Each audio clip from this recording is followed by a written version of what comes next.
السلام علیکم ورحمۃ اللہ وبرکاتہ۔ بسم اللہ الرحمن الرحیم۔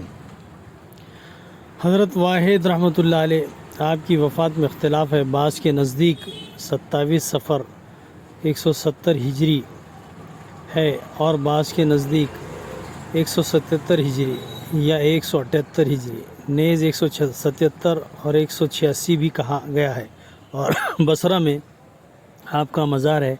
آپ کے اجل خلفاء 3 شخص ہیں: خواجہ فضیل بن ایاز، خواجہ ابو الفضل بن رزین، خواجہ ابو یعقوب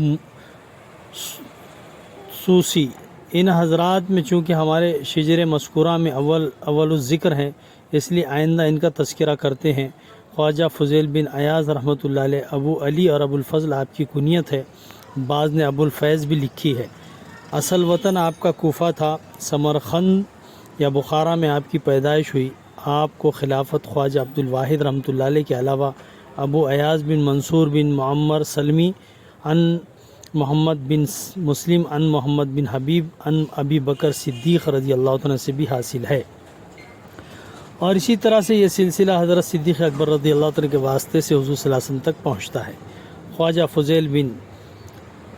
فضیل بھی صائم الدہر تھے، 5 دن کے مسلسل روزے رکھتے تھے اور 500 رکعت نوافل روزانہ ادا کرتے تھے۔ صاحب انوار العارفین نے لکھا ہے کہ ایک مرتبہ وضو میں سہو سے کسی عضو کو بجائے 3 بار کے دوبارہ دھو لیا تھا۔ شب کو حضور صلی اللہ علیہ وسلم کی زیارت ہوئی کہ حضور صلی اللہ علیہ وسلم نے ارشاد فرمایا کہ فضیل تم سے بعید ہے کہ وضو میں میری سنت چھوڑ دو۔ خواجہ اس کی ہیبت سے بیدار ہو گئے اور اپنے اوپر 500 نوافل روزانہ کا 1 سال کے لیے کفارہ مقرر فرمایا۔ ابتدائی زندگی آپ اول ڈاکو کے سردار تھے۔ سب ڈاکو آپ ہی کے پاس جمع رہتے تھے، لیکن جماعت کی نماز، روزہ اور نوافل کا اہتمام رکھتے تھے۔ ایک مرتبہ لوٹ کے ارادے سے جا رہے تھے، یہ آیت کان میں پڑی: الم یعنی الذین آمنوا ان یخشع قلوبہم لذکر اللہ۔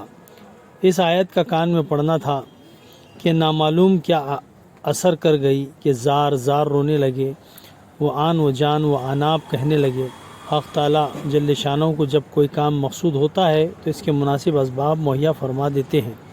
آپ کی عادت اول ہی سے یہ تھی کہ جب کسی سے مال چھینتے تو اس کی مقدار، کیفیت وغیرہ لکھ لیا کرتے تھے۔ جب آپ نے توبہ کی تو اپنی لکھی ہوئی رقمیں واپس کی۔ ایک یہودی شخص نے قبول کرنے سے انکار کر دیا اور کہا کہ میری تھیلی میں سونا بھرا ہوا تھا۔ انہوں نے ہر چند قسمیں کھائیں عاجزی کی، مگر اس نے ایک نہیں مانی۔ بالآخر اس نے خود ہی یہ فیصلہ کیا کہ میں قسم کھا چکا ہوں کہ بدون سونے کی تھیلی کے تیرا قصور معاف نہیں کروں گا، اس لیے اندر وہ کیسا جو رکھا ہے وہ لا کر مجھے دے دے تاکہ میں تیرا قصور معاف کروں۔ انہوں نے وہ کیسا لا کر دے دیا۔ یہودی نے اس کو کھولا تو سونا تھا۔ دیکھ کر اس نے کہا کہ مجھے یقین کامل ہو گیا کہ تو نے سچی توبہ کر لی ہے، اس لیے کہ تھیلی ریت کی تھی اور میں نے تو ریت میں دیکھا ہے کہ جس کی توبہ سچی ہوتی ہے، میں نے توریت میں دیکھا ہے کہ جس کی توبہ سچی ہوتی ہے اس کے ہاتھ میں اگر ریت بھی ہو تو سونا ہو جاتا ہے۔ اس کے بعد وہ بھی مسلمان ہو گیا۔ انشاءاللہ آئندہ کل بیان ہو۔